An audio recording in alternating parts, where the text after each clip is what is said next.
Herzlich willkommen auf meinem Kanal Judith Jelena. Ich zeige euch heute, wie ihr diesen super süßen, einfachen Rock ganz einfach selber nähen könnt. Ich verwende dafür übrigens einfach Musselinstoff, da der super angenehm für den Sommer ist. Und das hatte ich sowieso noch übrig vom Nähen dieses Kleides, verlinke ich euch auch mal hier das Video. Dann brauchen wir natürlich ein Maßband und messen jetzt einmal hier die Taille entlang, rundherum oder eben da, wo der Rock später sitzen soll. Dann messen wir, wie lang unsere erste Stufe werden soll. Ihr könnt die natürlich je nach Belieben kürzer oder länger gestalten. Und dann messen wir noch, wie lang die zweite Stufe werden soll. Da kommt gleich noch überall eine Nahtzugabe und so weiter dazu. Das erzähle ich euch jetzt. Ich messe jetzt erstmal hier die Höhe von meiner ersten Stufe ab. Und anschließend mache ich jetzt hier nochmal insgesamt 7 cm dazu, 1 cm für die Nahtzugabe und 6 cm für das Gummiband. Und ich bin faul, man könnte es jetzt nämlich einfach hier schneiden, aber ich mache dann nur so einen kleinen Cut rein, dann kann man das nämlich reißen und ich habe die Erfahrung, dass das dann sehr viel gerader wird, aber ihr könnt es natürlich auch ganz normal schneiden. Und für die Breite brauchen wir einmal unseren Umfang plus circa 40 cm. Ein paar Zentimeter mehr oder weniger machen den Braten, aber hier nicht dick. Die zweite Stufe soll dann 1,5 mal so breit werden wie die erste und weil mir das nicht reicht hier von der Breite, mache ich das einfach auf 2 Teile und natürlich die Höhe, die ich gerne von der zweiten Stufe haben möchte. Kleiner Tipp, macht die eher ein bisschen zu lang als zu kurz, weil abschneiden könnt ihr danach immer noch. Was dran machen wird ein bisschen schwierig, außer ihr macht vielleicht noch eine dritte Stufe dran. Jetzt haben wir also 3 Teile, einmal die erste Stufe und zweimal für die zweite Stufe. Ich versäubere dann jetzt direkt alle Teile mit meiner Overlock. Keine Angst, ihr müsst keine Overlock für das Projekt haben. Ich kann euch aber auf jeden Fall verraten, seit ich meine Overlock habe, ist das der absolute Gamechanger. Es geht einfach so schnell. Ich habe das Video jetzt hier nicht vorgespult und außerdem werden die Kanten damit super gerade, weil es halt auch gleichzeitig schneiden kann. Falls ihr darüber nachdenken solltet, verlinke ich euch mal meine Maschine in der Infobox und natürlich auch nochmal eine günstigere Variante, dann könnt ihr euch das mal anschauen. Aber ihr seht schon, diese Versäuberung spricht einfach für sich, sieht super professionell aus. Und wenn ihr das mit der ganz normalen Nähmaschine machen wollt, dann stellt ihr einfach den Zickzackstich ein und näht damit rundherum. Jetzt legen wir uns die beiden Teile von der unteren Stufe rechts aufeinander, also die schönen Seiten liegen innen, falls ihr da auch noch ein Muster drauf habt. Und dann nähen wir einmal diese kurze Seite hierzu und genauso auf der anderen Seite, also dass wir gleich so einen Loop haben. Das machen wir mit dem ganz normalen Geradstich und hier seht ihr es nochmal, ich verriegel am Anfang immer die Naht und dasselbe mache ich auch nochmal am Ende. Das macht ihr wirklich bei jeder Naht, außer wenn ich was anderes sage, damit das dann später eben nicht mehr aufgehen kann. Und jetzt einfach hier mit 1 cm Abstand am Rand entlang einmal gerade runternähen. Und dasselbe machen wir natürlich auch nochmal auf der anderen Seite, also eben einfach an den beiden kurzen Seiten. Übrigens, vielleicht ist es schon ein paar von euch aufgefallen, ich habe eine neue Nähmaschine und Leute, die ist so geil. Verlinke ich euch natürlich auch unten in der Infobox und auch wieder eine günstigere Alternative.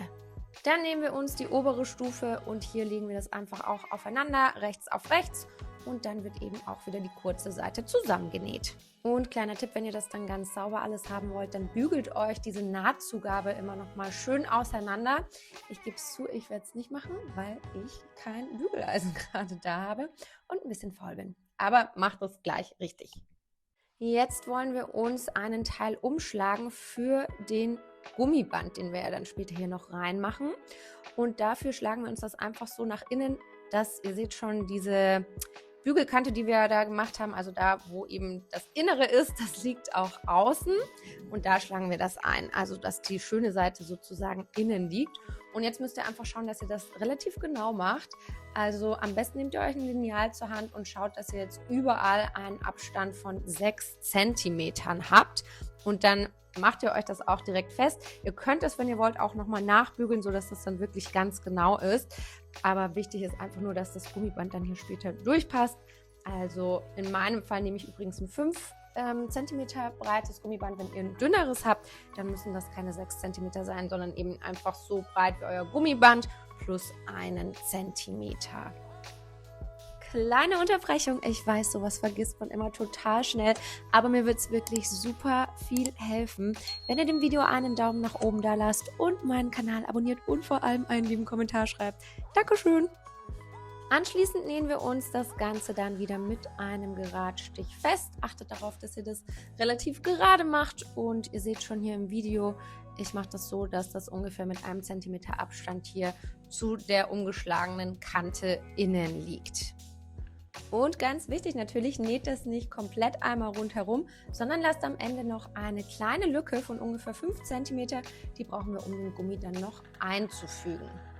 Jetzt wollen wir kräuseln und dafür stellen wir die Stichlänge und die Fadenspannung auf die höchste Position.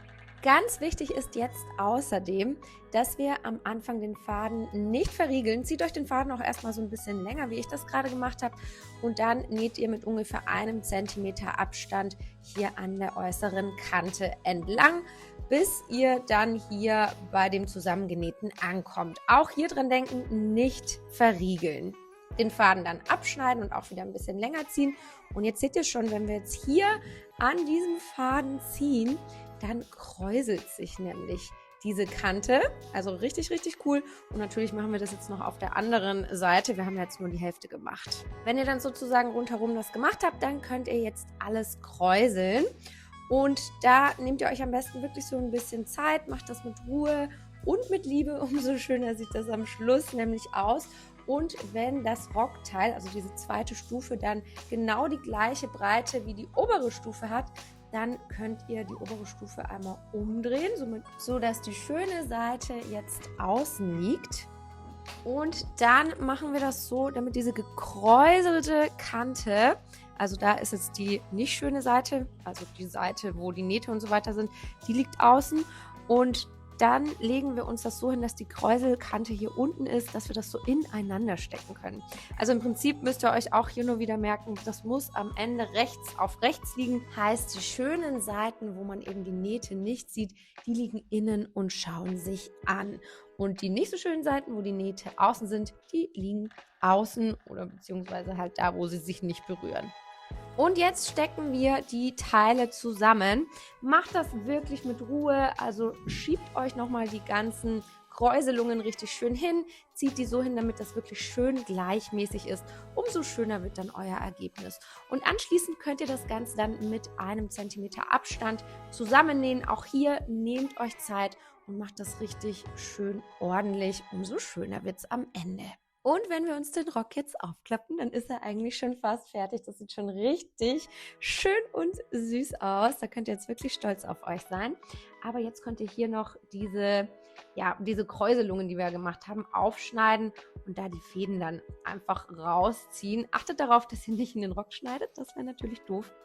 Dann sieht das nämlich gleich auch nochmal sehr viel gerader und schöner aus. Schnappt ihr euch euer Gummiband, wie gesagt, meins ist 5 cm breit, macht das einmal um eure Hüfte oder wo der Rock später sitzen soll und dann schaut ihr, dass das relativ bequem sitzt, also macht das nicht zu eng, aber auch nicht zu weit und macht nochmal 3 bis 4 cm Nahtgabe dazu und schneidet euch das dann ab. Jetzt können wir den Gummi durch den Rocktunnel hier, den wir ja freigelassen haben, ziehen. Ich mache das einfach mit einer Sicherheitsnadel und mache mir das andere Ende auch nochmal fest, damit das dann nicht hier durchrutscht. Dann zieht ihr einmal alles durch und wenn ihr dann einmal rundherum seid, dann achtet darauf, dass das Gummiband nicht verdreht ist. Und jetzt könnt ihr die beiden Enden dann so aufeinander legen.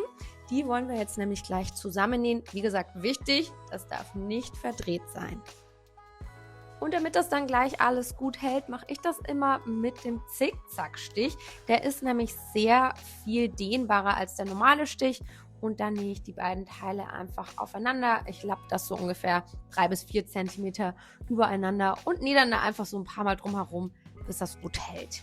Nun können wir den Gummi noch versenken und wenn das dann alles hier schön versteckt ist, dann können wir das Ganze hier noch zunähen, mit dem Geradstich natürlich. Und ich mache dann hier nochmal eine Ziernaht. Es ist erstens cool, dass der Gummi nämlich nicht mehr verrutscht später, also dass er sich nicht dreht. Vielleicht kennt ihr das, das ist nämlich super nervig. Und es sieht einfach nochmal cooler aus. Achtet darauf, wenn ihr das macht, ich mache das einmal so in der Mitte vom Gummi, zieht euch das Gummiband immer richtig schön lang. Also das ist wirklich wichtig, damit das dann die Form auch bekommt, die es haben soll. Und fertig ist euer kleiner, süßer Mini-Stufenrock. Natürlich könnt ihr die untere Kante noch einmal umschlagen um 1 cm und nochmal feststeppen. Ich lasse es jetzt tatsächlich so, weil es überhaupt nicht auffällt. Und ich finde, er ist so schön geworden. Wenn euch die Anleitung gefallen hat, dann bitte, bitte, bitte lasst dem Video einen Daumen nach oben da und schreibt einen Kommentar. Das hilft dem Algorithmus immer sehr und somit habe ich dann die Möglichkeit, mehr solche Videos für euch zu machen. Und jetzt sage ich Tschüss. Ganz viel Spaß beim Nähen und bis zum nächsten Mal.